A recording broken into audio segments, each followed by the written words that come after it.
Good morning, everyone, and welcome to India's Dark Sky Policy and Sustainability Symposium 2025. I'm Ruchira, and I'm thrilled to be your host for today's symposium. Let me first introduce AstronEra, a pioneering organization dedicated to popularizing astronomy. AstronEra believes that the wonders of the universe should be accessible to all, and it focuses on sustainable development through astronomy. The night sky is not just the source of wonder and scientific exploration. We believe it is a crucial part of a natural environment, cultural heritage, and human well being. However, light pollution is rapidly erasing the stars, impacting wildlife, disrupting ecosystems, affecting human health, and hindering astronomical research. Recognizing the urgent need to address light pollution and the gap between the awareness and policy frameworks to preserve the dark skies in India, AstronEra took the initiative to drive meaningful change through impactful projects and collaboration. One such initiative was the AstroTribe project, a pioneering project that empowered tribal students by teaching them astronomy and training them as astroguides. This not only helped preserve the rich cultural heritage and pristine night skies, but also supported their socio-economic development through astrotourism.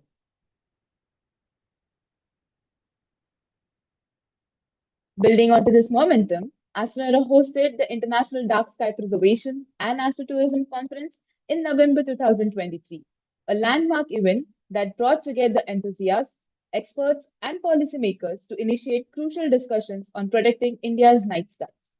Today, we take this mission forward with the India Dark Sky Policy and Sustainability Symposium 2025, an initiative aimed at narrowing the focus to the state of Maharashtra. This marks the beginning of a journey towards developing a policy framework and setting a trend by leveraging the vast, pristine dark sky resources of this particular region.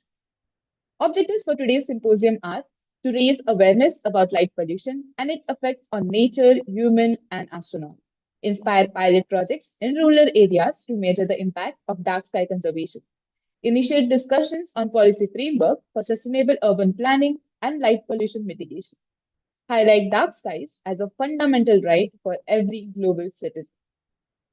Following this is the agenda for today. After my welcome address, we have an inauguration of the Dark Sky mascot for India by Shweta Kulkarni. Following this, we'll be leading into expert sessions, starting with Dan Oakley, Director, Darkscape Consulting. He'll talk about understanding the impacts of light pollution and global efforts to preserve dark skies. Following him, we have Ms. Yana Yakushina, who is a policy analyst and advocate, talking about growing trends on regulating light pollution. Following her, we have Nalayini Brito-Davies, President, Dark Sky International. She'll talk about exploring dark sky policies and lessons from New Zealand's adaptation. After these expert sessions, we'll have a combined panel discussion followed by a closing session and vote of thanks. So this symposium is just the beginning, we believe, as we have been blessed to have a diverse audience, including the policymakers, IS officers, urban development officers, UNICEF representatives, and space and astronomy enthusiasts who are eager to learn and drive the change. I hope all the audience might have answered the poll that we have set up. If not, please take a minute and give your opinions about the poll. Now, moving forward, I would like to introduce you all to Shweta Kulkarni, who is the founder and director of AstronEra. She is a passionate science communicator and astropreneur dedicated to making astronomy accessible in India. She has led nationally and internationally funded projects like AstroTribe, Dark Sky Preservation, and Astrotourism Conference, driving awareness and action in these critical areas. Her pioneering efforts in the dark sky advocacy earned her the Dark Sky Defender Award 2024 from Dark Sky International. Committed to bridging science and society, Shweta continues to shape the future of astronomy outreach and sustainable tourism. Welcome, Shweta, and I hand over the stage to you for the inauguration ceremony. Thank you very much, Ruchira. It is a privilege to speak today before such a distinguished gathering of policymakers, bureaucrats, and leaders from the international organizations, NGOs, and some from private sector also. Allow me to introduce Tara, the firefly, which is our emblematic mascot. Tara symbolizes the gentle, purposeful light that we champion in Maharashtra and across India Fireflies are natural indicators of a healthy environment. Yet, excessive artificial lighting is diminishing their numbers and disturbing nocturnal systems. Tara reminds us that our goal is not to extinguish light, but to use it smartly, ensuring that our development doesn't harm our natural environment. This session isn't merely about astronomy. It's about strategic sustainable development and energy efficiency that directly impacts our economy and quality of life. Your engagement is crucial because the expert insights we share today will empower you to shape policies that deliver both environmental and financial benefits. Light pollution. The excessive, misdirected, and inefficient use of artificial light affects far more than our view of the stars.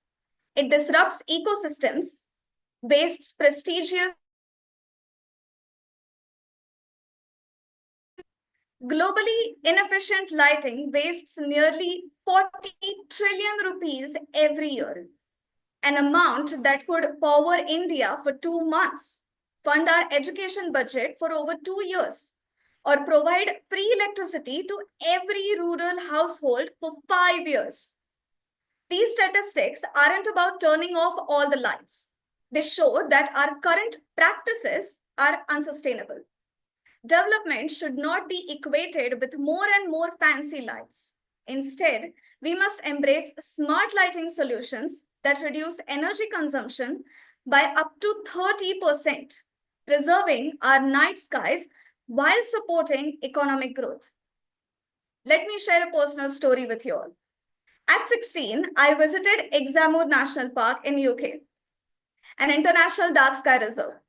I remember the wonder of the faces of international students as they saw a sky bursting with countless stars, an experience that contrasted sharply with the night skies I once enjoyed here in India.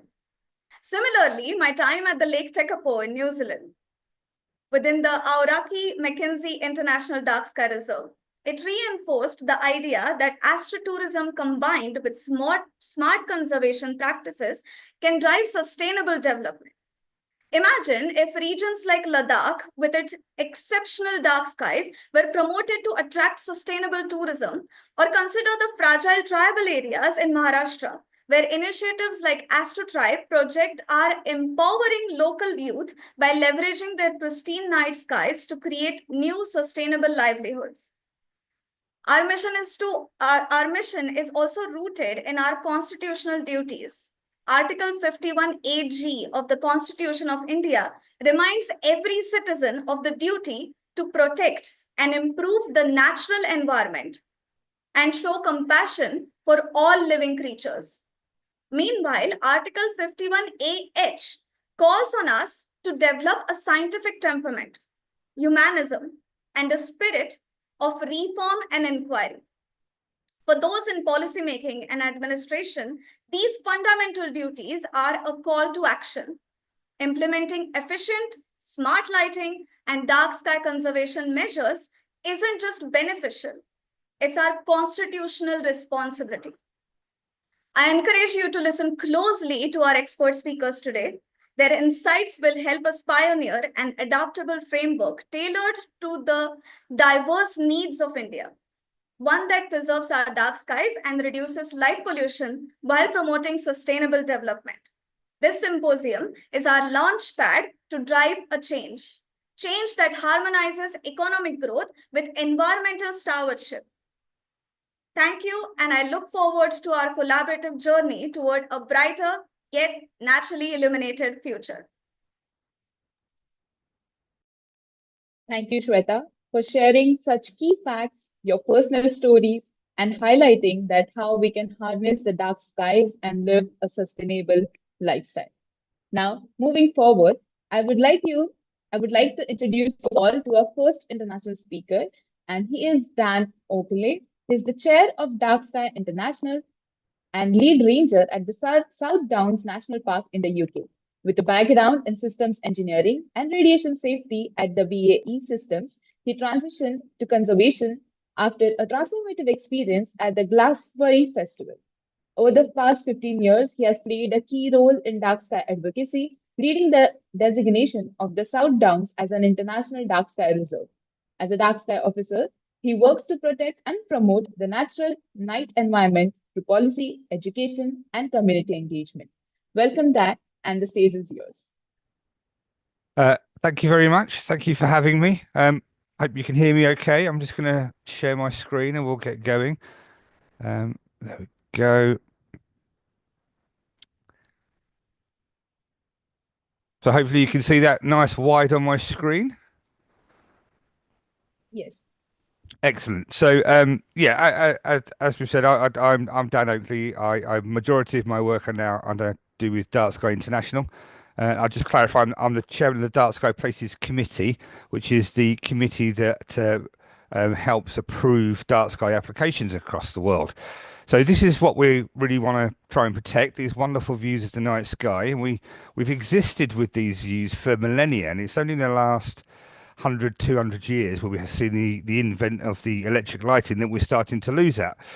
And it's organisations like Dark Sky International that have kind of said that's enough. We need to protect our night sky. So I'm just going to go through the main points of light pollution and to say what you can do about it, really, and how you can help and how you can get these places designated. So, what is the problem? Oh, bit of problem with this. There we go. What is the problem? Well, we're seeing the rise in artificial light at night. This is a graphic from America over a couple of decades, and you can see there the spread of development is causing a loss of dark skies by the rise in these colours, which is artificial light at night. And you can see there, even with America, with its wide open spaces, is not immune to these development challenges, and they are slowly losing the night sky. And this is a global phenomenon. As we just develop and our cities grow, we are losing that ability, and some of it can be fixed with good quality lighting. But what is light pollution? So these are the main points we have of light pollution. There tend to be three that are most accepted, which is sky glow, which is that horrible orange light that resides above cities that stops our ability to see stars. There is trespass, that's where you've got the light falling through your window. There is glare, which is the horrible lighting when you get with car headlights. But I think there's also a fourth one called presence, and that really relates to dark sky landscapes, where you could have developments that are very, very good for dark skies and have good quality lighting, but their sheer presence in the landscape is enough to cause concern. We have to make sure that we deal with all those in our policies and how we get people to protect their landscapes for that. This is just a picture showing those three light pollution aspects. You've got the light coming up into the atmosphere, the light in your face, and the sky glow that's eroding our view of the stars. And Dark Sky International is trying to make sure that we do not lose our lighting, but we make sure we have the right light in the right place at the right time. And that's what we want to try and protect. So, what does light pollution impact? What are the themes? What are the concerns? Well, these are the kind of the main issues with light pollution at the moment. We have a number of different challenges where the loss of the night sky kind of not just impacts our ability to see the night sky, but just impacts on many other things. So let's deal with wildlife and ecosystems first. So we know, whoop, get the thing going in the right direction. There we go. We know that wildlife, they have eyes, they see, they interact with the night sky, and they need darkness as well. And you can see from this graphic, you've got a typical urban setting. We've got light spilling out onto wildlife areas, and the wildlife there is trying to stay away from the light. They prefer the darkness. They have evolved with areas of natural nighttime that are now being eroded. So we know that wildlife is affected by light pollution. We know that moths, when they interact with light, a lot of them will die of their interactions. And if the moths and the bugs aren't doing what they're supposed to be doing and pollinating those plants, then the ecosystems, habitats, and the integrity of our systems begins to erode. So it's light pollution affecting the wildlife. And we can see the further effects of this with cities, in that the way that the wildlife becomes disorientated by light pollution sources. So this is just the effect of one city at night, and the birds that hit those buildings and those sky rises at night and whack into the side of them, they die from their interaction. And this is just the aftermath of those interactions, and it's depressing to see this impact on our wildlife that it has. We also get light pollution in terms of light justice. We tend to find that the less well-off parts of our society receive the worst lighting. This is because lighting design costs money and infrastructure costs money. But you see here in a kind of built-up area in one of the cities we have poorly installed light that's supposed to do the right kind of thing, and you can see it's just not very useful. It's overbright, it's polluting the residents next door, and it's even stressing out this little patch of wildflower meadow that these residents want to enjoy. And it's a shame, because we really need to make sure that light is equitable and we all have access to good quality lighting solutions. It affects our human health as well. The Dracula hormone, melatonin, is the main disruptor, and we need melatonin to sleep at night. And if we don't, our bodies don't repair. And there's lots of evidence now coming out showing how light pollution affects our circadian rhythms, our natural rhythms, and gives us ailments such as, it keeps us awake at night. It keeps us can lead to depression and cancer and things like this. And what that does, it shows, is just bad light at night needs to be stopped. So if you want some advice, turn your phone off before you go to bed at night. It's something that nobody ever does. I don't do it as well. I watch Netflix at night and I wake up in the morning very grumpy, wishing I had a better night's sleep. And light pollution does that by suppressing our body's natural recovery systems. Energy and money. It's fairly easy to say a light that is on all night is not particularly a useful light, and it's wasting money and energy. And a lot of the councils that we deal with at the moment use the energy cost of lighting as a key determinant of how they can improve their lighting. By turning that light off, you save money. And that's already been mentioned so far. So having lights on all night isn't always needed and can help us divert those funds to more critical things. Cultural heritage, this is quite the one that people probably most expect with a dark sky, and that is the protection of the night sky itself. And this is where we protect our interaction with with dark skies and these wonderful views that we've got. This is the primary reason why people want to protect dark skies. It's our relationship with nature. And hopefully you can remember the first time you saw a starry sky and the impact it had on you. And people always remember the first time they saw the Milky Way. And really, that's because there's no view on Earth that makes us connect with nature on such a cosmological scale that it questions our own existence and our purpose in the universe. There's no other view that does that, and that's why it's important to protect our view of the night sky and access to it, because it really sits there as a mirror to the soul of humanity. And if we lose that, then we lose a part of ourselves. So a lot of the work that Dark Sky International does with its places is protect places that you can get this view, you can get that connection with nature, and I encourage you to join our programs to protect your places. Safety and security is another one now. We know that a poorly installed light can actually do worse for residences and domestic settings than having a good light. And this is a picture from a typical house. You've got a light glaring at you right there, but I don't know if you can see that person looming in the gateway there. And just to show you what it is, there he is. So it doesn't even detract from burglars. So a badly installed light can be just as bad as no light at all, really. So it's important that we get good quality lighting.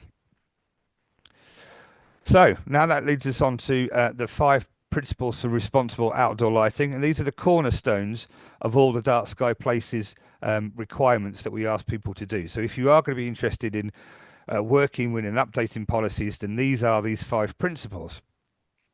The first one we ask for is that every light should have a clear purpose. It should be installed that makes sure it is doing some good and it's not just there for silly reasons just to make things look pretty. But we want to make sure that light is useful and has a purpose. If not, let's get rid of it. We want to make sure that the light is targeted, that all light is going to where it is needed. This mainly means it is pointing downwards and it is pointing to the right areas. And any waste light that is not going to where it's needed is just not useful. It's polluting the sky, it's costing money, and it's doing things to our own ecosystems. Next one is the light levels. We want to make sure that the light levels are the right and appropriate for the level of lighting that we need. So things like street lights, we want to make sure that they're providing the necessary light, but no more than necessary. So that's important to do, is to make sure we adjust our light levels to be appropriate for the conditions that we need it. We want to make sure we have controls on them, so they are off when they're not needed. So things like motion detection sensors, or even switching them off at night when we don't need them. And finally, we have color. We want to make sure that the lights are warm in color wherever possible, because that is the least damaging light for wildlife and us. It's that horrible blue-white light within LEDs that causes much of the problems for us and sky glow.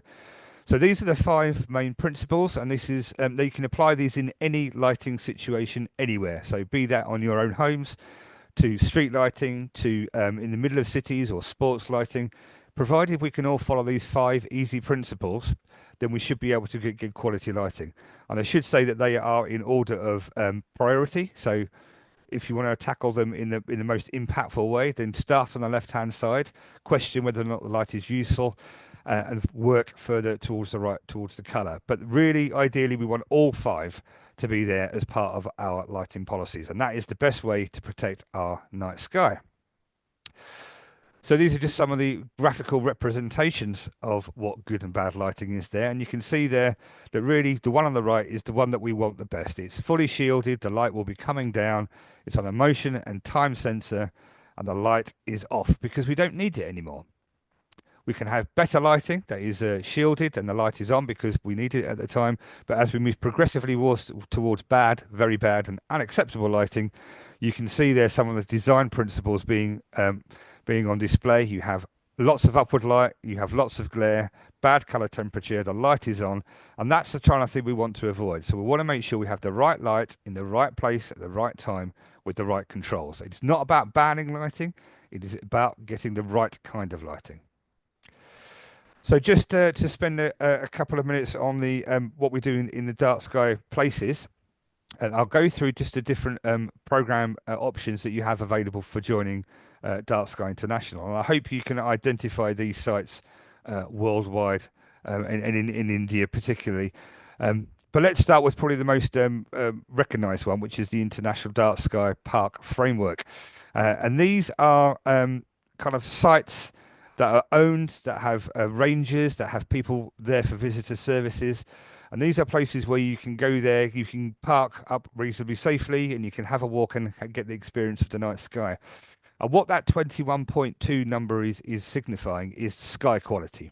So that is the minimum level of sky quality we currently require for our dark sky parks. And that is to be measured with a sky quality monitor. And that is where you will get the Milky Way shining strongly in the night sky. Now, I should say we are going through a guideline reversion at the moment, and we're looking to lower this number to a bit more of a more accessible level around the 20.5 mark. And that is where the eyes can see the Milky Way. So we're hoping to open out the program to more light polluted places, but they will be connected in that you can see the Milky Way in these places. So for the moment, on our current guidelines, it is 21.2, but we're hoping for new revisions in the next couple of months. So please stay tuned. So that's the parks. I'm sure you've got lots of places in India where you could do this and get started and join the program. The next category we have available is the reserves. This is a much more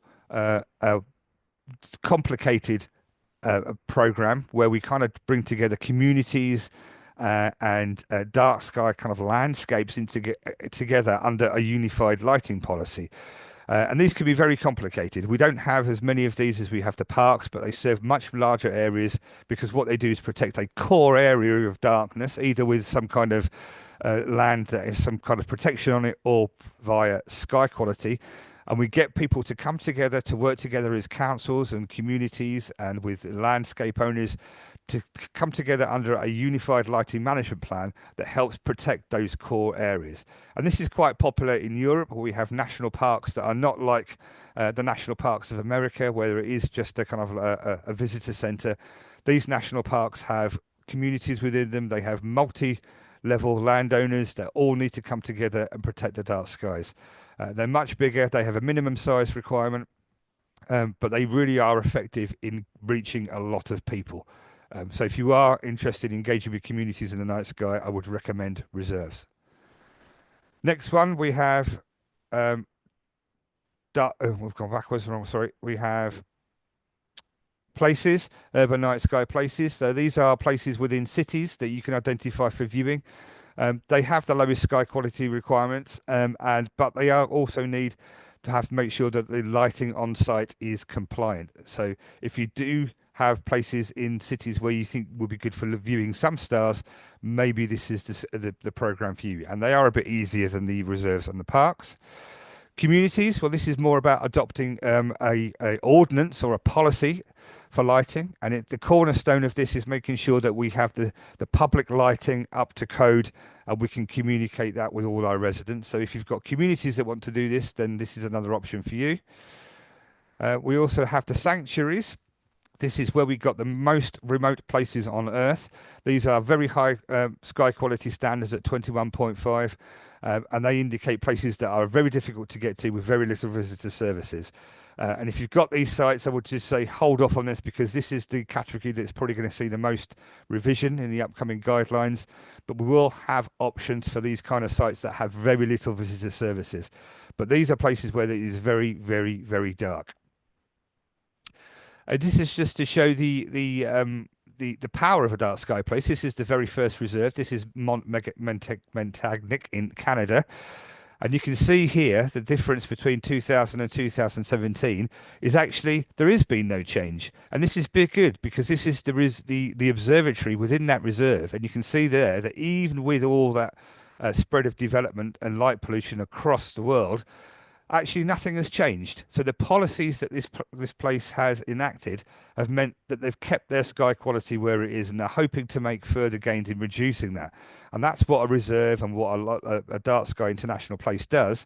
It enables you to have those conversations with the people around you and try and get them to join in and reduce sky quality, so we can restore sky quality into some of the conditions we had before street lighting.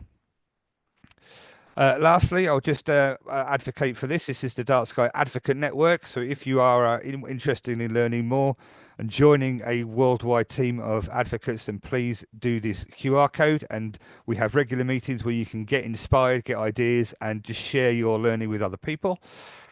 But ultimately, it's simple things. Means we can do good things. So here we have a church in the reserve. It's poorly lit, but look at the difference you can do with some good lighting. Turning the lights off, making sure that people do still have light, and there you can see the Milky Way shining above a city. And that's me done. If you've got any questions, if you want to get the process going with a Dark Sky Places application, please do contact me at this email, and we can start to go through the process. I can answer questions on how you get involved and how you start to protect your places in India. And I recommend you do it. I don't think we have it at the moment, so please let's get one going in the books, and I will help with support and to get those designations. So I think I'm on time. So thanks for listening. I will turn you back to Ruchira now. Thank you very much. Thank you, Dan. Thank you for such a wonderful presentation. Thank you for highlighting why it is necessary to curb the light pollution and the various ways that people can involve in these initiatives that Dark Sky has initiated. We'll be taking the questions during the combined panel, so I request you to please stay until the panel. Now, moving on, we have Yana Yakushina. She is a lighting designer and a dark sky advocate with a background in the urban planning and architectural lighting. Based in Austria, she specializes in sustainable lighting solutions that balance functionality with environmental impact. Passionate about minimizing light pollution, Yana integrates dark sky principles into her projects, promoting responsible outdoor lighting design. She's actively involved in advocacy and education, raising awareness about the importance of preserving the natural light environment. Through her work, she strives to create lighting solutions and enhances spaces while respecting the night sky. Welcome, Yana, and the stage is yours. Also, there is a poll going on. I request the audience to engage with the poll. Hi, thank you for having me. Thank you for inviting me today. I just want to clarify, I'm not a lighting designer, I'm a lawyer, and I work in legal and policy regulations of light pollution. Just for a small comment. Give me 1 second.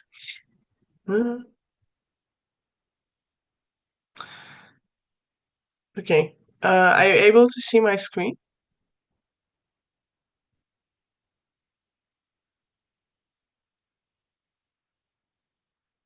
Can you hear me? Yes. Yes. Okay, perfect. So today I'm going to be talking about what I've been working with my colleagues, and hopefully to see more and more regulations soon across the globe. I will be talking about the growing trend of regulating light pollution. And I hope my presentation is a good transition from what Dan was talking before about the impacts and what is actually light pollution. So shaping the policies of light pollution regulations include what I will be talking about, basically what contributed to the development of the regulations and policies. So what are the triggers? Then I will give you some examples of the regulations in the different countries. I also will give you some highlights from the Indian perspective, which I was able to find. And then I will give you some pathway forwards and the future impacts which this policy, action, and regulations can have. So I would like to start with mapping the issue. Similar to Dan, I also planning to show you a light pollution map, but I made a screenshot with a publicly accessible light pollution map. And here you can see India. And I found a research which indicates that in a lot of areas from 2013 to 2019, the lighting has significantly increased. So therefore, there is an urgent need for action in India as well. Here another map, but map of regulations and adopted policies across the globe, mainly here in Europe. To be honest, together with the International Astronomical Union, we did a very big project on analyzing more than 77 different countries and how do they regulate the protection of dark skies. Here, the QR code, I think you can access the report there. It's also publicly available. You can find more details there. But on this map, you can see countries which are dark purple, which already adopted light pollution regulations or policies. So there is a strong action going on. Or light purple countries who have active discussions or active work towards the adoption of such policies or regulations. So we see that Europe is working very hard towards the development of more stricter legal aspects of light pollution mitigation. Okay, so what actually contributed to the development of the regulatory frameworks across the globe with regard to minimizing artificial lighting, right? So we have here three main triggers. The first trigger is energy efficiency, and I think Dan also mentioned that. So basically, a lot of regulations and the new policies are focusing on reduction of the energy use from the lighting sources. And the adopted measures include the complete switch off or curfews or switch to the LEDs.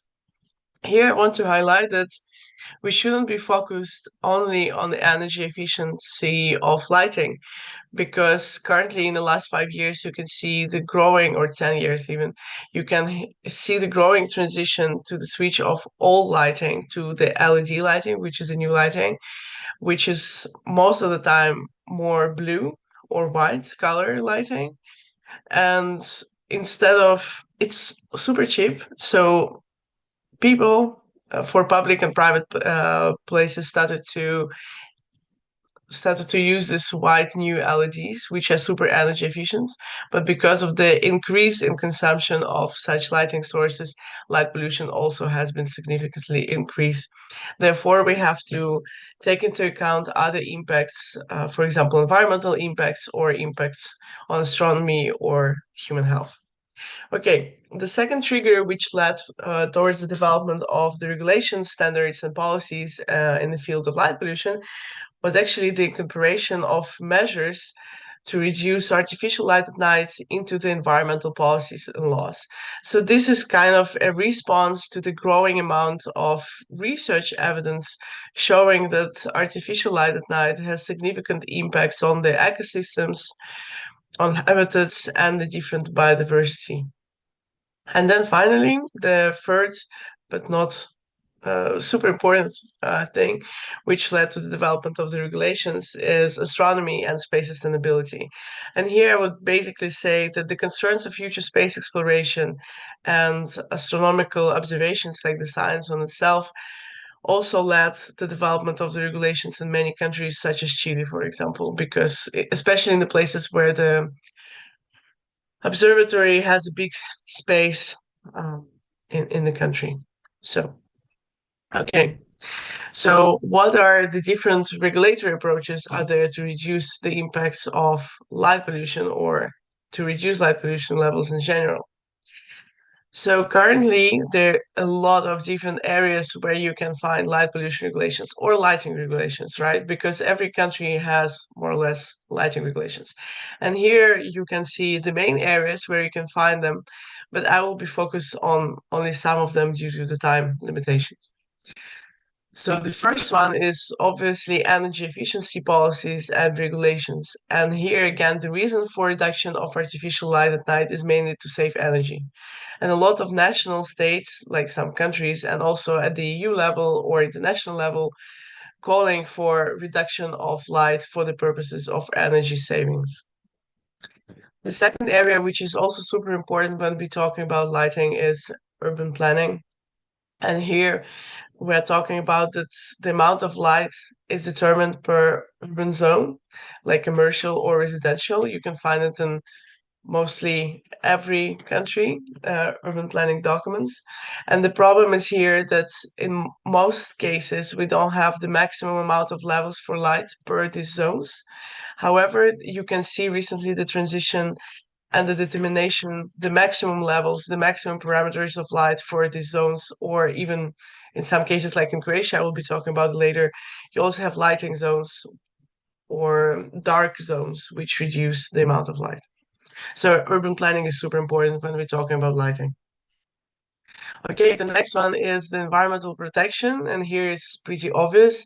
We're talking about recognition of light in the legal framework as an environmental pollutant, and the protection of nighttime environment as an integral part of the natural environment, which is necessary for the normal functioning of ecosystem, habitats, and species and biodiversity.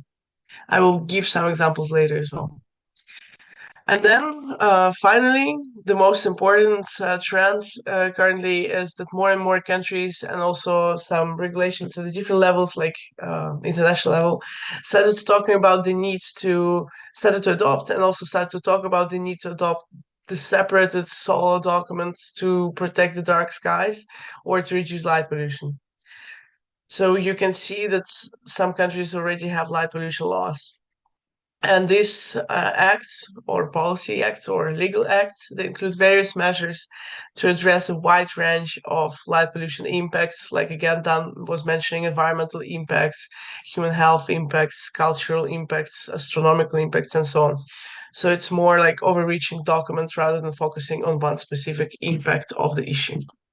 Okay, so to summarize what I've been talking about and like a lot of complications, where to find these regulations and measures, there are two main approaches nowadays how countries address the problem of light pollution. The first, as I mentioned just now, the adoption of the single act, which addressed the full spectrum of light pollution impacts. And the second approach is the incorporation of light pollution measures into the existing environmental framework. To give you some examples, you see in the slide 3 countries which rather developed the approaches which I mentioned or had the combined approach. I will start with Croatia. Croatia was the first European country to adopt the Act on the Protection Against Light Pollution in 2021. This law includes several measures with the main aim to reduce all forms of light pollution and in order to protect the environment and human health. And this act is also supplemented by 3 ordinances focusing on the different aspects of light pollution mitigation. For example, one of the ordinances is talking about lighting plans.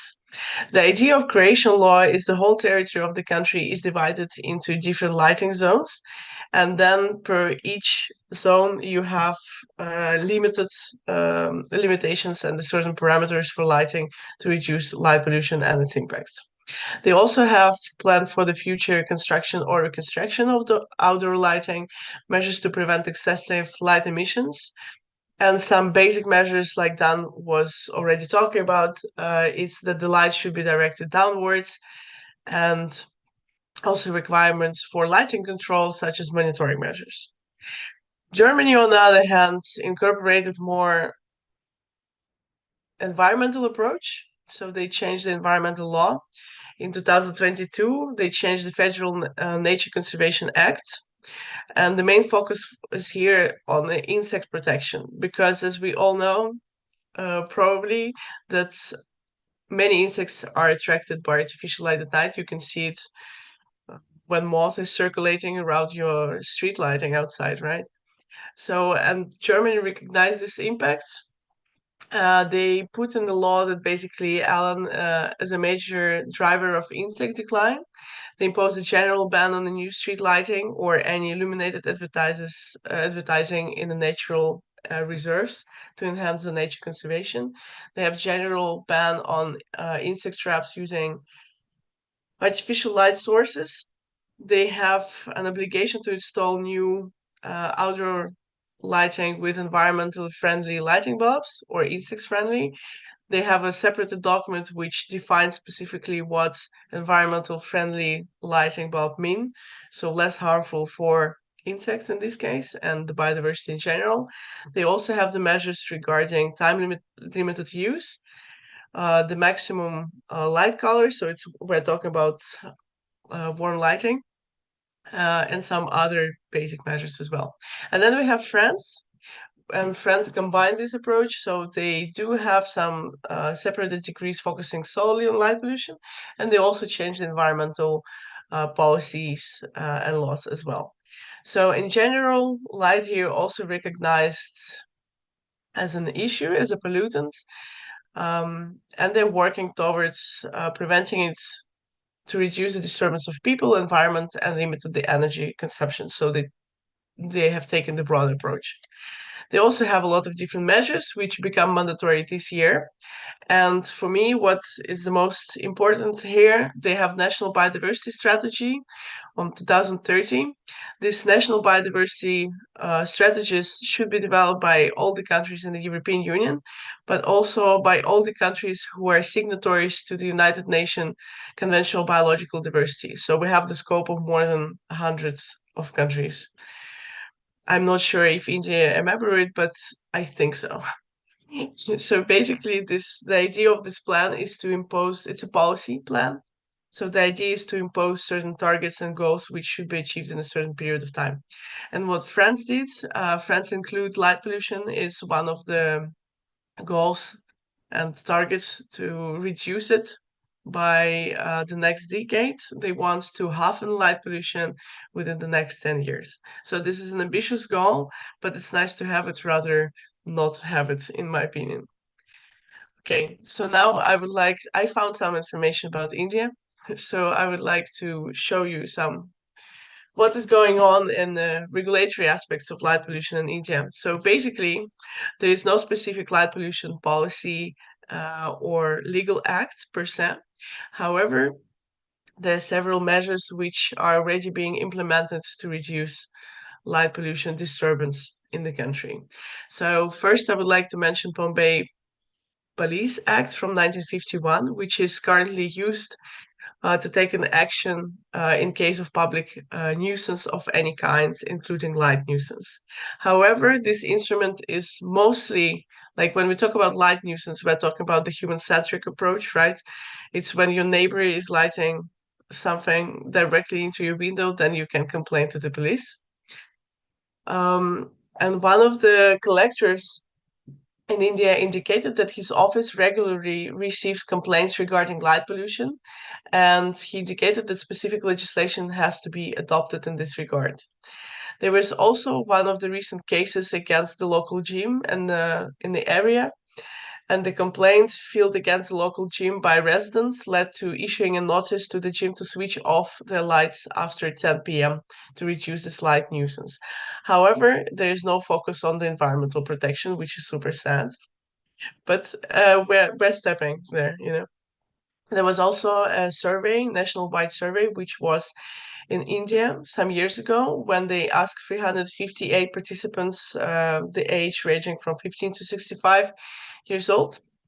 And the survey showed that 57% of the participants are generally unaware of term of light pollution. And this shows us that the new campaigns to raise awareness are super needed here. And then to transition from the human-centric approach, we can switch to more nature approach, right, to the nature protection. And India also has the path forward to doing that. India has a Wildlife Protection Act of 1972, which indicates that no activities shall be permitted in and around the turtle nesting grounds, including those causing light and sound pollution. So you already have something what mentioned light pollution there and which can be used for the protection of the environment. Unfortunately, in this case, it's super limited to the turtle nesting areas, but you know, there's a way to expand it further. There is also a national lighting code on 2010, which encouraging good lighting practices, including those leading to reduction of light pollution. However, this lighting code is not binding, and the recommendations, these are just recommendations, which are not super strict, the one we are willing for to have. And then finally, about India, during the 60th Scientific Technical Subcommittee meeting of United Nations Commission of the Use of Outer Space, Peaceful Use of Outer Space, during the general exchange in 2024, during the general exchange of the ideas on the need of the protection of dark and quiet skies for the science and community, especially for astronomical observations, Indians delegate indicates that they support the action to the protection of dark and quiet skies for astronomy. So it's also very important that you already have people on board with the issue from the different perspectives. Okay, hope I mapped you the ideas where India can go further, but I will also give you some examples what's going on in the European Union level, because again, despite that there is no specifically light pollution laws or policies there, light pollution has becoming a growing concern at the EU agenda. There was the 8th Environmental Action Program to 2030, which also mentioned that there should be new measures regarding mitigation of light pollution. There is a European Space Agency Zero Debris Charter of 2023. Again, it's a guidelines more, it's non-binding document, but it's highlight the need to protection of dark and quiet skies when we're conducting space activities, when we're launching of these thousands of satellites all the time. We have to think about the future sustainability of space, including dark and quiet skies. EU also have future policy brief, which is again not the policy brief yet, but rather a guiding document, light pollution mitigation measures for the environmental protection, which explains, it has a literature review of the impacts and proposes the measures to mitigation light pollution. And then EU has several funded projects focusing on light pollution. One of them, Plan B project, it started last year in January. I'm one of the scientific coordinators of the project. And we also have sister project, Aquaplan, and we're working towards to providing you Commission basically with a better understanding what is the problems with light and noise pollution and how it can be addressed. And then finally, what is the most important, because it's binding law, we are talking here about the nature restoration law, new legislation which was recently adopted at the EU level and supposed to be implemented by the member states in their nature restoration plans. They included light pollution there. They indicated that scientific evidence suggests that artificial light negatively impacts the biodiversity, and the member states should be able to consider to stop, reduce, and remediate light pollution in all ecosystems. In my opinion, this provision rather vague, but it's still nice to have it there because it's one of the first steps of the recognition. Okay, so I'm on my final slides. I would like to talk about more like path forward and the future impacts of the adoption of such policies and regulations. Well, first of all, to effectively reduce light pollution, we need to recognize artificial light at night as a pollutant within the environmental frameworks. And I'm talking here about the environmental legal frameworks and the policy frameworks. We have to recognize night as a key and integral part of the natural environment, because currently, when we see the legislation and the policy uh, on the nature conservation, they're mainly focusing on the daytime. So when we don't have any Allen measures, we're focusing only on the daytime, and therefore we're reducing our nature conservation efforts almost by 50%, because when we're talking about the normal functioning of nature, it's half day, half night approximately, right?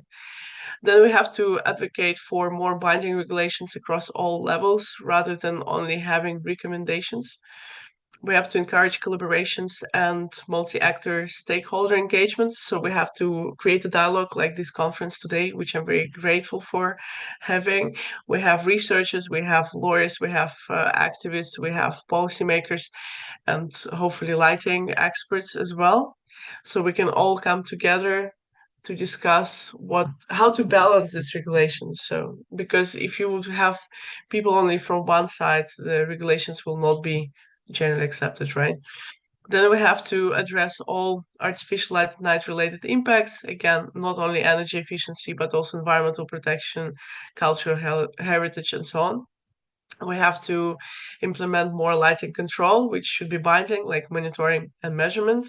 We have to define competence for lighting control. So who and how, what authorities actually should be working on that, right? We have to enforce more sanctions for non-compliance, because currently we can see that in a lot of different national states, countries have the law to reduce light pollution, but they don't have sanction mechanisms. What actually should be done if the person, or I don't know, the entity is not following the lighting regulations, right? And then we have to ensure transparency and openness of lighting data, because currently we don't have this data openly available, and it will be super helpful for us to see the global picture of light pollution emissions. And of course, we need to increase awareness, which is especially actual for India, as we see that 57% of participants didn't know the term of light pollution. Okay, and what can be the future impacts if we develop such regulations or policies and laws? We will generally reduce light pollution levels. We will enhance the environmental protection. We will increase healthcare as well, because light pollution also have significant impacts on human health as well. We will protect the astronomy and space exploration. We will reduce CO2 emissions and energy savings, therefore contributing to climate change measures as well. We will have more budget savings at the different levels. I'm talking about municipal/local and also national level. We will increase the connectivity between nature and humans. So we're talking here about well-being. And we will create new market opportunities. And I'm here talking about the lighting industry specifically, because new lighting, which is more, let's say, I don't like the term, but less I don't like the term of light pollution friendly, but rather more appropriate to protect the dark skies, right? And we will create more job opportunities. Okay, my final message would be stop spreading the light and start caring about the nights. And yeah, thank you for your attention. Thank you, Yana. It was a wonderful session, and I especially thank you for highlighting how nascent or new India is in particularly this category of dark sky preservation or even light pollution mitigation strategies. I personally was very much shocked after reading the survey that you have put in that people are not even aware of the term light pollution, which kind of scares me because it's high time.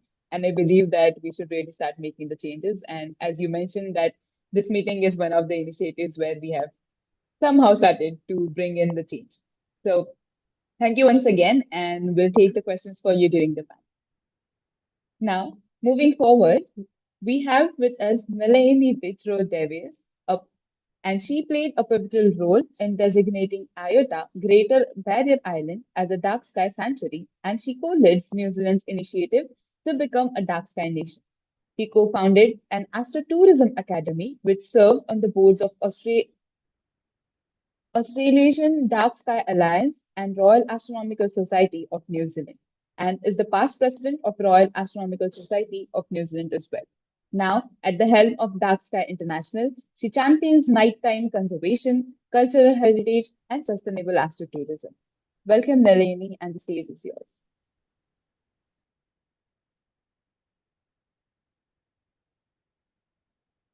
Hello, everyone.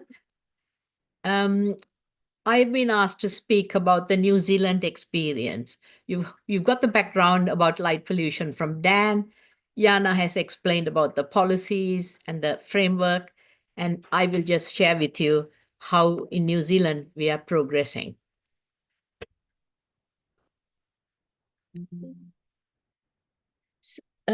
So it's a dark skies experience in New Zealand.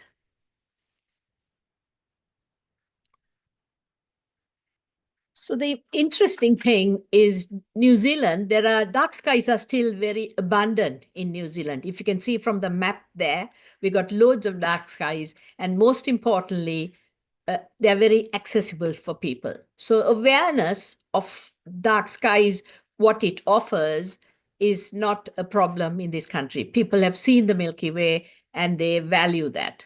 So if you look at the statistics, these were from the Fabio Falchi report, World Atlas of Light Pollution in 2016, but not much has changed since then. So from 96.5% of the land area, you can see the Milky Way, but only 16.6% of the population lives there. And more than half the land area, 53%, we have pristine night skies. It's completely unaffected by light pollution, but a very small population lives under those skies, 2.8%. Where light pollution is low, it's 93% of the South Island of New Zealand and 74% of the North Island of New Zealand. So we are, I would say, the darkest country in the developing world. So in 2017, I attended a dark sky conference. I had just worked with IOTA Great Barrier Island to make them a dark sky sanctuary. And that was an eye-opener for me because I saw the light pollution map of the UK and New Zealand, which you can see on the screen there. And yet UK had 16 dark sky places certified, and we had just certified one second place in New Zealand. So it actually opened my eyes as to the potential of the dark skies in New Zealand and the question whether we could actually become a dark sky nation because we were so dark. So that was like a turning point in New Zealand. Sorry, guys, I've done something.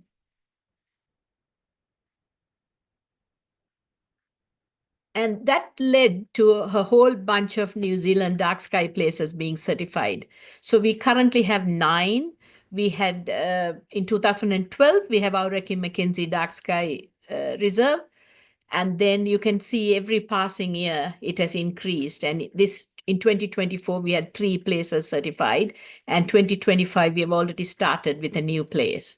So this is the awareness of dark skies and the desire to protect is very high in New Zealand. But it's very much a grassroots initiative. The initiative is coming from the people who live under the skies, and the whole movement is fired by volunteers. So they have very little money, but they have got this great determination and desire.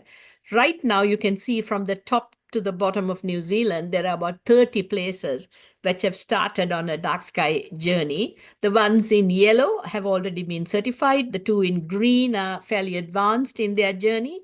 But there are 30 places keen to protect their night skies.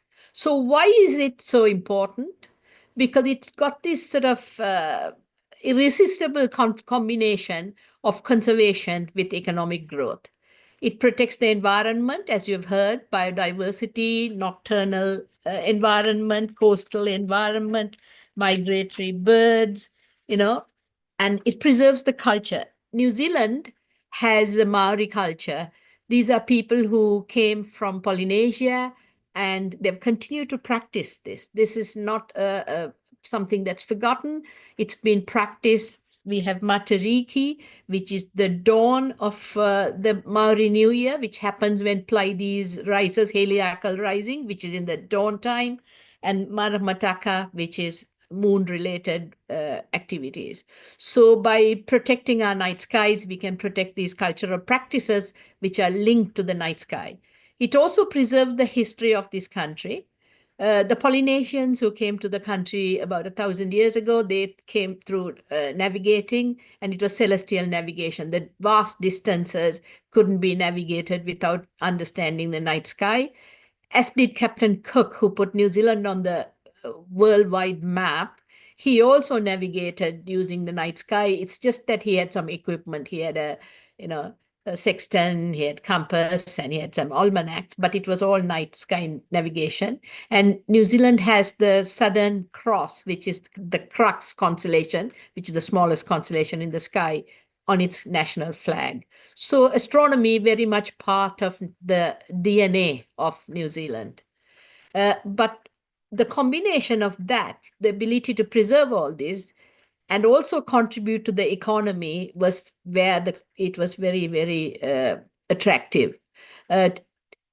Tourism is a leading export earner in New Zealand. Since COVID, it has dipped to number 2, but it's rapidly becoming number 1. So it contributed 20% to the total exports of this country. This was pre-COVID, but we are roughly there. 9.3% to the GDP, and 36.6% of the total employed were in the industry. So this is a very significant sector in this country. People come to it for New Zealand's natural beauty. So what having dark skies has helped New Zealand is to move it into a sustainable tourism goal that the tourism industry has.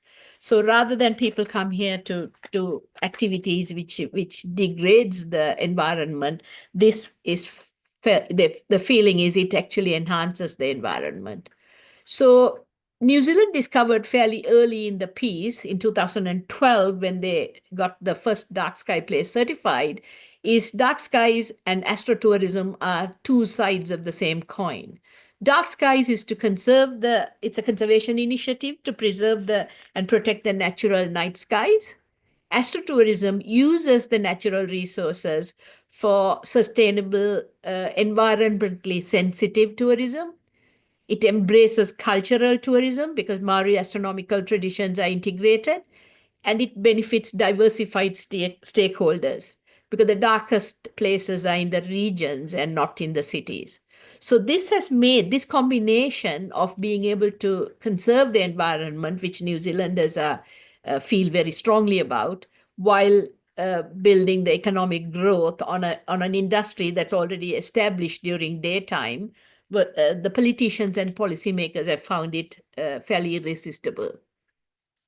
So there are a whole lot of national level support that dark skies have received.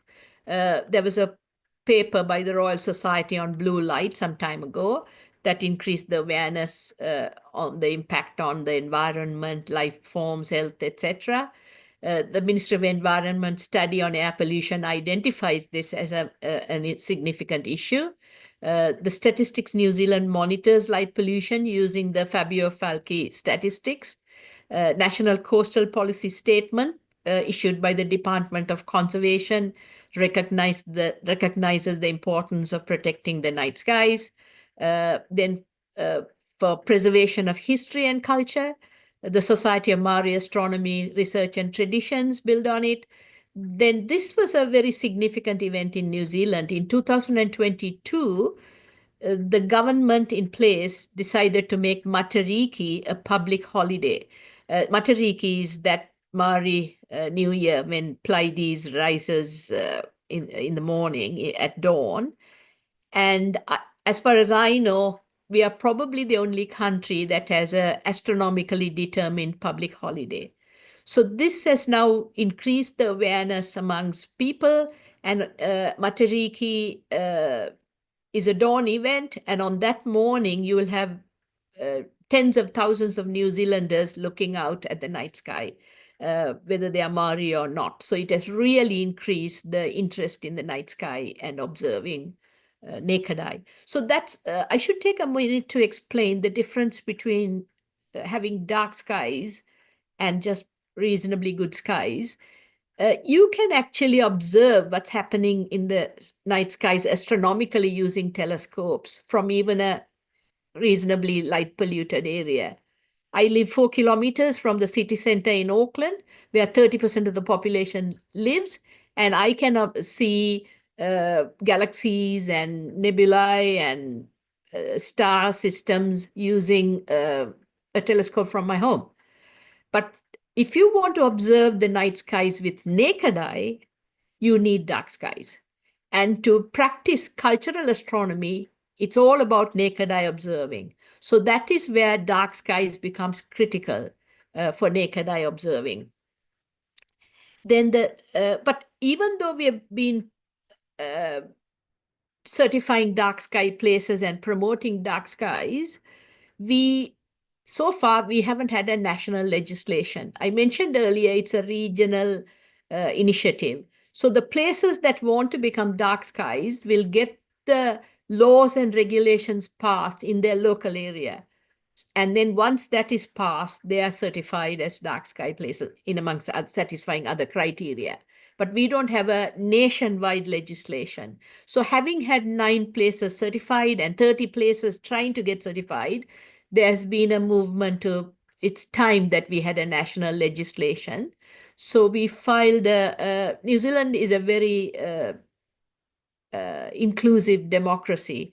So any individual can file a parliamentary petition. So parliamentary petition was filed by a friend and colleague of mine called Professor John Hernshaw. He was an astronomy professor. And it had thousands of people supporting it. It's been heard at the select committee level. They have decided that something ought to be done to support it. And it's gone to the Ministry of Environment to take it to the next stage. But the problem with dark sky legislation is it's seen as esoteric compared to some of the other problems this country faces. So the question now is, what sort of priority would we get? They've acknowledged that it's worth doing, but we don't know where we will be on that list of priorities. In addition to that, there's also a private members bill that's being drafted. I'm involved in that. If that bill passes, all these 30 places that want to get certified can take that and just adopt it. So the legislation will be legislated. All the new places need to do is to pick it up, adopt it for their area, and off they go. So that's underway. We hope to promote it this year. So the government support has also come about now because the Ministry of Tourism understands the benefits of astrotourism. They want to pursue sustainable tourism, and they see how astrotourism contributes to sustainable ecotourism. The Ministry of Business, Industry and Innovation and Tourism New Zealand, which is a separate entity, are working to support New Zealand to achieve dark sky nation status. So they're asking us, what can we do and help with this progress. And New Zealand will endeavor to embrace and showcase the responsible astrotourism. And I'm going to move this talk to that now. Astrotourism is trending globally. That, just to give an example, Condé Nast Traveler gave it as the #1 trend for 2024. Lonely Planet has published its second book. The first one was called Dark Skies. Last year, they published Stargazing Around the World. So they are strongly behind it. New York Times had 4 dark sky certified places out of their 52 places to go in 2024. And Lonely Planet, Airbnb, and National Geographic have said it to be a top travel trend. It is the #1 travel trend at the moment. So international dark sky places, I was intimately involved in this exercise. We designed and carried out a survey of 210 places which were certified dark sky places. We thought, okay, you are certified as dark sky places. Let's find out what sort of astrotourism activities are being undertaken, whether they are being undertaken, and if so, how. We had 52% responses, and it was very representative of the dark sky places regionally and the type of dark sky places. So what did the survey find? We found that dark sky conservation actually leads to astrotourism and astronomical outreach. So even places that has never had astrotourism or astronomical outreach, once they have got dark skies, the residents drift into it, visitors drift into it. So that's promoting it that way. In addition, dark sky conservation benefits astronomy because people are enjoying the enjoyment, education, and conservation of cultural history and practices. So it is working both ways. One, astrotourism is leading to dark sky conservation, and dark sky conservation is leading to astrotourism. But what Dark Sky International decided is it's all fine doing it, but we need to do this sustainably. So because there is over-tourism is a problem globally in other areas, even daytime tourism. So we introduced, based on the findings of this survey, there were a whole lot of questions we asked. We have introduced some principles. This was the working group. Many of you might know Connie Walker. She's a leading figure in Dark and Quiet Skies. These are all directors of Dark Sky International who were in the working group. So these are principles. They are not strict rules, but guidelines, and they can be adapted to suit the unique circumstances of each place. And we invite all operators to adopt these principles, because if you don't do astrotourism sustainably, it's actually going to adversely impact the dark skies under which this activity is being undertaken. So what are these responsible principles? The first one is use light responsibly. There's nothing new here. Dan detailed what it was all about. So you adopt the Dark Sky International principles of responsible outdoor lighting to protect the nighttime environment while ensuring visual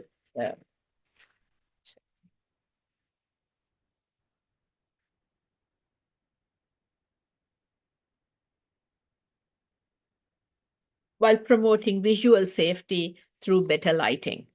And outdoor light should be useful, targeted, low-level, controlled, and warm-colored. And this was all explained to you by Dan. The second principle is to consider the environment. So I have been involved in astrotourism where they want to show you the nocturnal birds. And then suddenly you're disturbing the environment. So we need to be very careful that whatever activity you're undertaking doesn't actually impact the environment. It doesn't harm wildlife or the natural environment. Many life forms are nocturnal and rely on darkness. And believe it or not, that includes 69% of the mammals. The next principle is to consider local society. There are residents who live under dark skies. So no business should be undertaken without taking on board the needs of residents. So we don't want to be active, making loud noises or causing parking problems, etc., because we want to enhance their enjoyment of their nighttime environment while minimizing any negative impact to the community. The fourth principle is to integrate indigenous knowledge. This is something we feel very strongly about. As I explained earlier, dark skies are valuable for naked eye observing, and that is what has been done. 10,000 generations before us have been seeing the Milky Way night after night after night, and that's sort of how a lot of this indigenous knowledge has developed. And virtually every group has their own night sky star laws and night sky understanding, etc. And these need to be preserved and enhanced So when you do that, it's got to be done respectfully, collaboratively, and very sensitively, recognizing its cultural importance. And finally, respect local regulations. Every place has some local regulations, and one has to acknowledge, learn what they are, acknowledge, and operate under that. It sounds obvious, but you'll be surprised how often they are not followed. So it generates, finally, it supports economic development, generates economic benefits to local people and communities. So just to do a recap, use light responsibly, consider the environment, consider local society, respect indigenous cultures, respect local regulations, support economic development. So night skies, natural night skies or dark skies are rare, naturally occurring opportunity. It allows equitable economic growth from sustainable and eco-friendly tourism. In addition, conservation of the environment, biodiversity, climate change, culture, and history, it's very easy to achieve because light pollution is the only form of pollution that can be managed or even eliminated. If you switch the light off, off goes light pollution. This is not the same as air pollution or water pollution or any other form of pollution. So this is a very manageable pollution.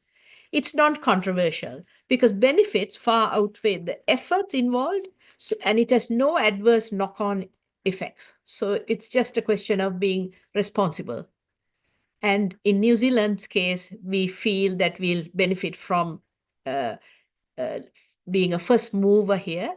And we'd like to showcase the dark sky conservation principles as a dark sky nation. So what's next for us in New Zealand? Continue to get more dark sky places certified. We have got 30 trying to become dark skies. Only 9 have succeeded. So we got lots that can continue that way. We want to collaborate with Dark Sky International and showcase their responsible principles. We are ideally placed to do that. We want to support national legislation initiatives. There are a few good initiatives underway, so we want to get in behind that and make that happen. This is what Yana is recommending, and that way we bring in the urban areas as well under some kind of control. And we want to support and collaborate both within the country and outside of the country. So that's basically the New Zealand journey. Thank you, Nalayini, for this wonderful talk. And now we move to the panel discussion. So I request all the speakers to please turn on their camera.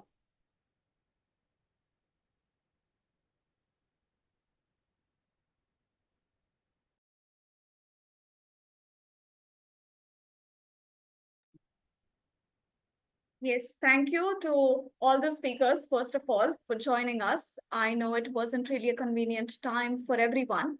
And I would also like to appreciate all the attendees that are in the meeting. Everybody's been very busy, but they took time to join this session. It'll also be available on YouTube as we've been streaming it live later. Before we start with the question and answer session, I just wanted to inform everyone that AstronEra has already started working on a framework because India is a diverse country and we need to understand that there are so many communities, so many different restrictions as we go throughout the country. We are trying to come up with this framework and we would love help from all of you for the same. Just wanted to mention that before we go on. So I would like to ask the audience to ask their questions in the chat to everyone, and Ruchira will ask them to the speakers because we have some time constraints. So before further ado, especially if you have any questions about the policy framework and how you can work about the light pollution and dark sky conservation, we would really appreciate that. Thank you. Thank you, Shweta, for mentioning it. And now let's move on to the questions. I have a first question for Dan. So Dan, you extensively talk about the 5 principles which one can adopt and initiate the early steps to dark sky preservation and mitigating the light pollutions. But people want to know, is there anything specifically that Dark Sky International works with that caters to lighting companies so that they could develop such equipment or then that could be installed and itself could help us to mitigate the light pollution impact? Yes, that's the easy answer. So, in addition to our places program, we have a fixture seal of approval, approved fixtures, and that is a database available on the Dark Sky International website that lets you locate and source dark sky approved lighting. And that lighting has been through a process where the photometry has been tested and it's been rubber stamped by Dark Sky International to give you the quality that you will be. That light is good. You have to install it properly, which is important. But that is a database there. So if you've got any companies, manufacturers that want to get their lighting onto that database, it's a case of reaching out. I can go through the process, what is needed, and we can get you signed up. We can get those luminaires more available to you. What I would say from the lighting design point of view is just to get more lighting designers in India up to speed with the principles basically, and one of those ways is through the advocate system. You've got a lot of good resources there, but again, it's just a case of reaching out to us and making those contacts because there's that information's out there. So there's definitely ways we can get the professionals involved to help with the places.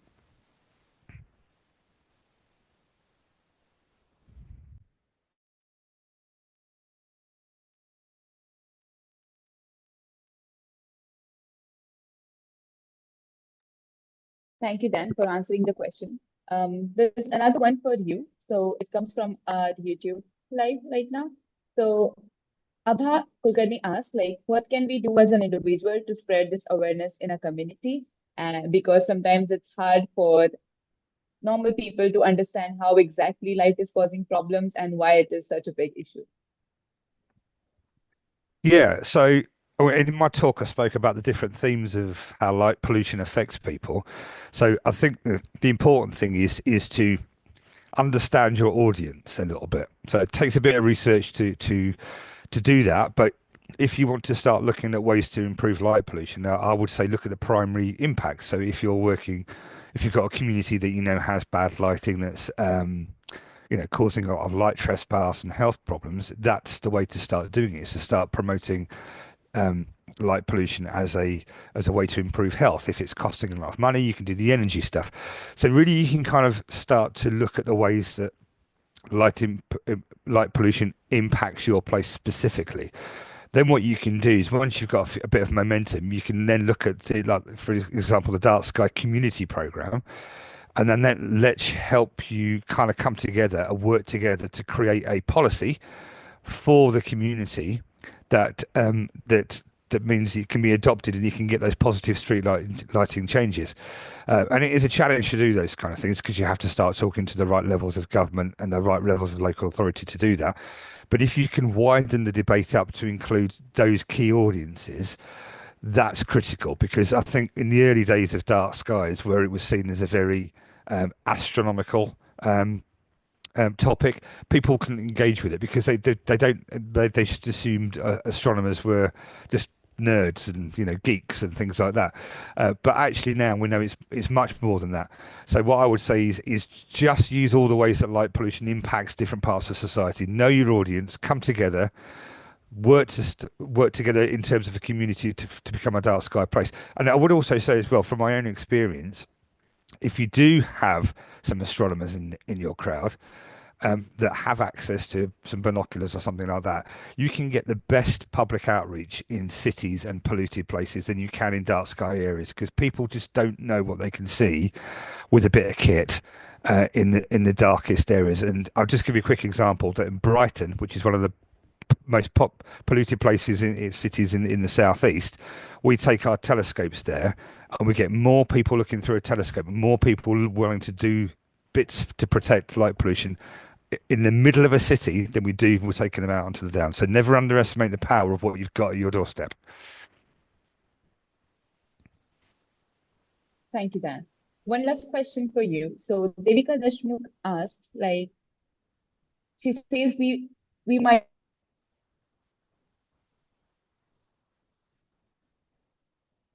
anything particular that Darkscape International does in order to integrate this topic into school, high schools, university curricula? because it would be a powerful step to educate younger minds and empower the youth as well.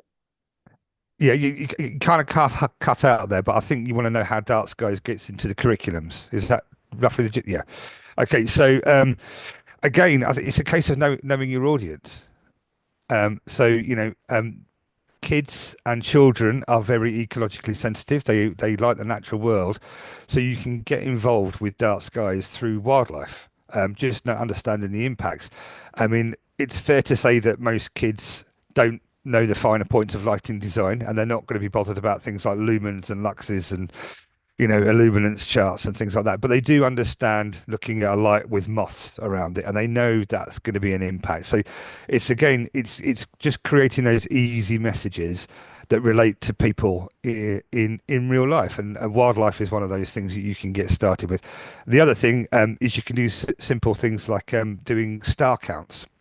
So you can use the constellations in the sky. We use Orion in Europe, and you count the number of stars in Orion, and that tells you something about the sky quality. And it's just a good educational way of getting people to do it. And the last thing I would say is have a little conversation with the owners of the schools, because nothing's as good as a powerful teaching aid as having good lighting on the places where you want to get the most education.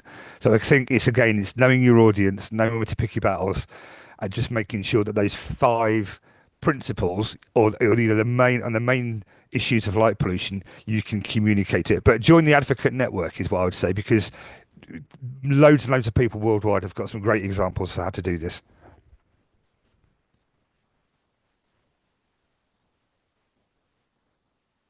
Thank you, Dan. I think it's perfect, and especially the way you highlighted that the Orion constellation could be used to simply tell them how the quality of the sky is quite interesting, specifically for me, because I myself, being part of AstronEra, I'm involved with many stargazing events that we do for kids, so in order to educate them about basics of astronomy. So thank you once again for answering all these questions.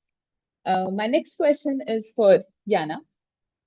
So we have a question from Rajeshri TK. She asks, are there any studies currently that focus on the status or extension of light pollution in India and its adverse effects on various aspects? This is a good question. A bit out of my expertise, which is legal expertise, but I know some studies focusing specifically on India on some specific species, like moth and also some migratory species, I think.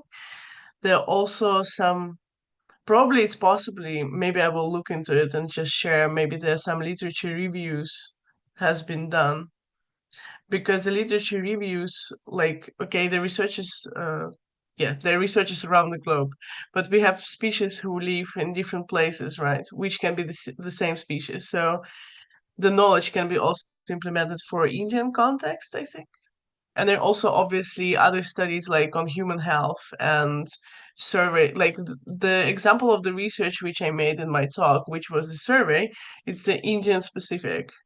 But I cannot answer that question because I'm based in Belgium myself. So maybe Nilani knows if there any research specifically focusing on India, actually. You're on mute. Unfortunately not. But this is what you guys should get going with. You should start doing some research.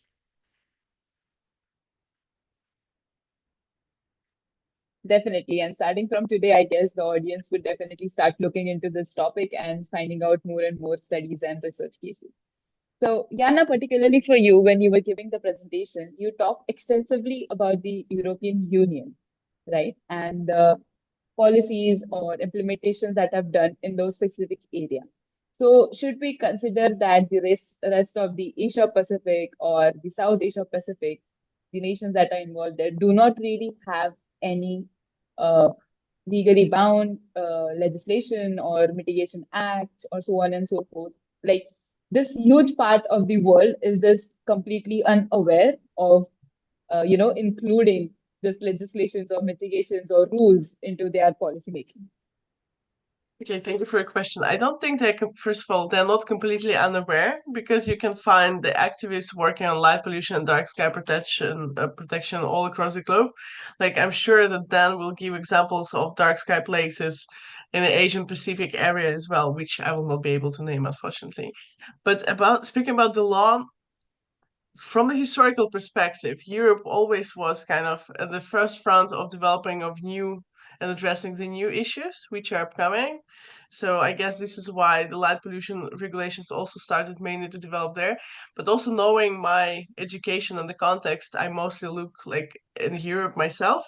However, there are also some regulations developing in Australia, but kind of now they don't have anything binding, but they do have policy action already going on.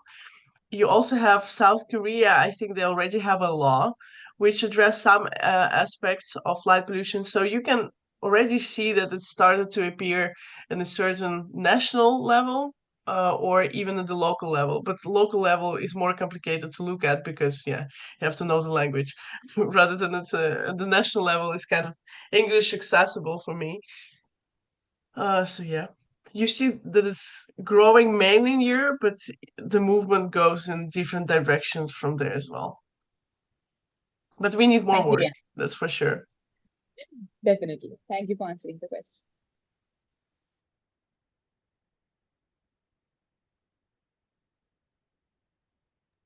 Then I have a question for Nalayini. Uh, you were talking about preserving culture and you mentioned about Maori, the tribe. So here AstronEra has already worked with tribal people, and taking that forward, we also want to implement various DAXA initiatives with this tribal people itself. So I want to know, based on your experience, what role do these local communities and the synergy between the stakeholders or the policymakers would play to ensure a long-term compliance for this DAXA regulation? So what happens in New Zealand is the stakeholder group always includes the indigenous representatives. They are there. So they are there at the start. So even before the community decides to become certified as a dark sky place, they have that voice from there. That's a very important part of the stakeholder group. And then once they've been certified for ongoing management as well, they have them in the group. So that voice is always heard. But that varies from place to place, I would guess. In New Zealand, the indigenous view is taken really seriously. But we were in South Africa, and what they felt was some of the indigenous knowledge is now lost. So the tribes no longer can remember their indigenous knowledge that has been lost. So there's research underway. It's being resurrected and documented through oral histories. Whereas in New Zealand, it's continually practiced, so we know it. So it's a lot easier for us to integrate it. But it's a very, very important aspect of dark skies. Thank you. Thank you for answering this question. And we would definitely keep this in mind while we are developing our projects while working with the tribal population. Now, you've worked extensively with New Zealand's way of becoming a dark sky nation. So when we see India in that context, what would you suggest us as a starting point or guidelines to work on? I think you need to start at the local level. So the places that are already aware of and value this is where you start. So in New Zealand, it very much started at the local level and it continues at the local level. And we are bringing to bear pressure at the national level. And I know Dan mentioned that astronomers are not playing a dominant role these days, even though it started. But in New Zealand, that actually is a major driver, the ability to see into the universe. So that has been a major driver for us because we are already into protecting the environment and all that. The people understand that. But when we show people, my goodness, you can see the universe from here, this is what it is, it actually buys a lot of interest. And Dan himself said in the cities, people, so for us, that's a significant driver. And one of the things we do is to get the community behind it, we start doing outreach. So when we start working on the certification, the astronomy outreach is repeatedly done to bring people on board to appreciate what is it that we are trying to protect. It's the night sky, and it benefits because of the circadian rhythm. So all that, those stories are wrapped around it. So it's a grassroots initiative. It started with one. I was involved getting the second one up. We have 30 places now interested. 9 of them are over the line. And then suddenly we are able to file a parliamentary petition. We had thousands of people signing it. A lot of MPs, members of parliament, live in these areas.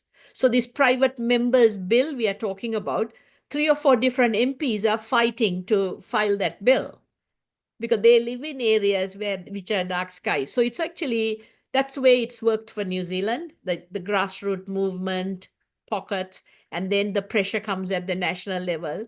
With astrotourism trending, that also adds to the voice. Thank you. Thank you once again. So as we all know, we are running a bit out of time here. So I will not take any more questions. All the remaining questions, we would reach out to you back through email and answer your queries. So I thank all our speakers for being on the panel, answering our questions, and giving us this insightful sessions. Now we move to the closing of our symposium. Before that, I have an announcement to make, which highlights the next step towards dark sky protection, especially that AstronEra is going to take. So after the resounding success of this symposium, which has laid a strong foundation